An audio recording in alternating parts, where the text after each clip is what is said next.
U.S. is number one in pandemic deaths, 130,000 and more.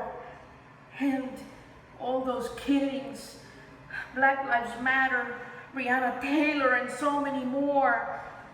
And then there's climate change, Arctic fires, and my pandemic hair. How can I go on? How?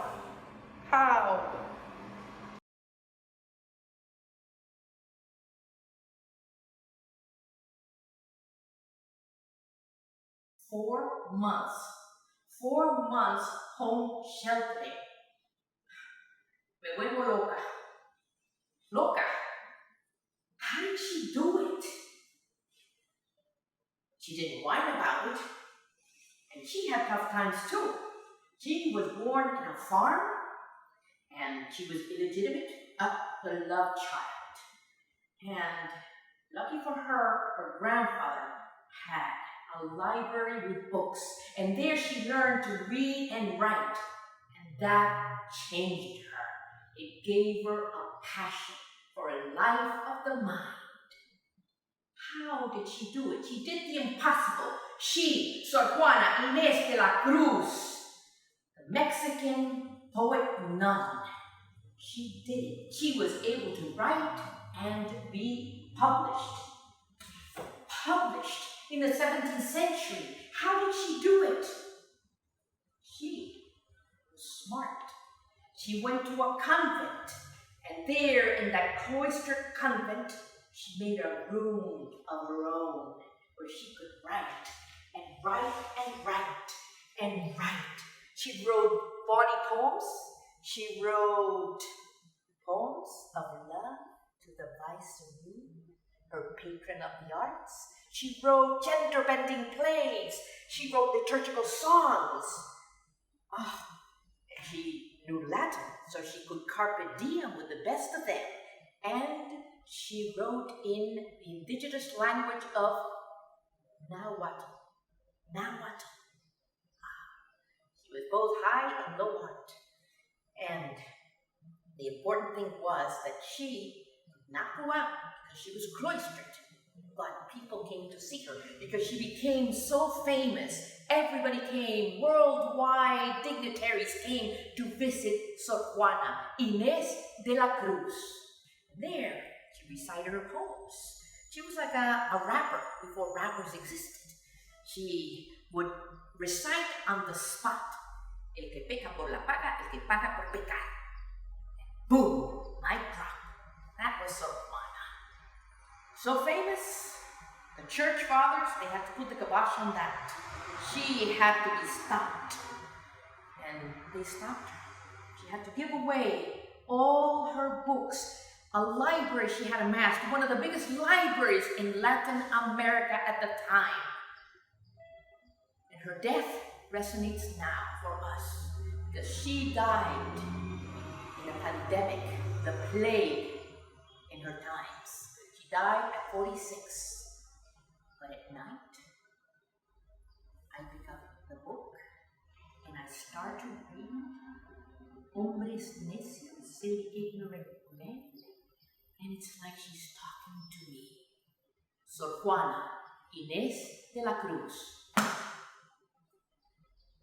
radical woman in pandemic times.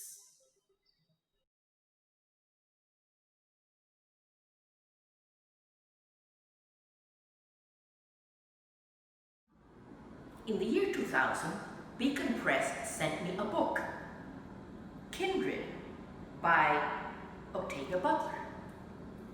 I began to read.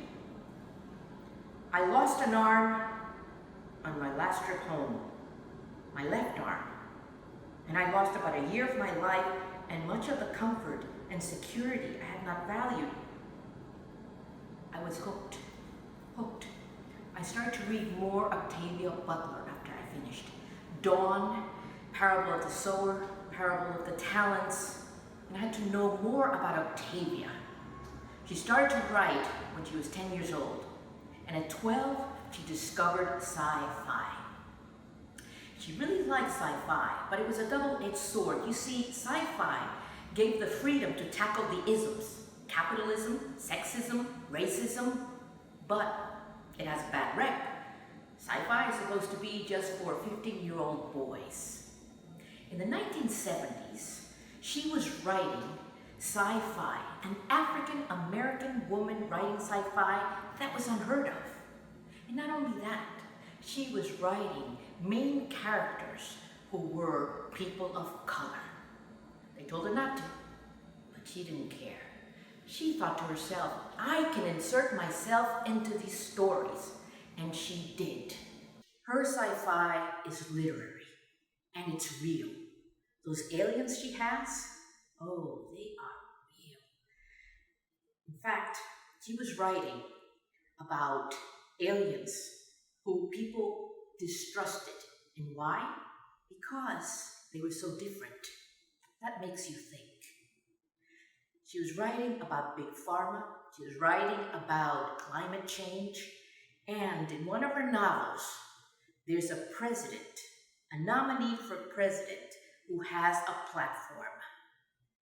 Make America great again. That is frightening and real. Now, Octavia Butler would write to herself little notes to keep on going. As a writer, she said, tell stories filled with facts. As a writer, she wanted to make people touch and taste and know. And as a writer, she wanted people, make people feel. And in Kindred, you feel. You're going back, transported to slavery times, and it's real. She was also an influencer. Check out Beyonce's Lemonade, her video. Now, when she was asked, is she pessimistic because she wrote these dystopian novels? You know what Octavia said? I'm hopeful. Hopeful. That's what we gotta take from her. She did not give up. She kept on going. She wrote about her own stories that were not heard before. And I say to you, let's all write our own affirmations and what we want for the future.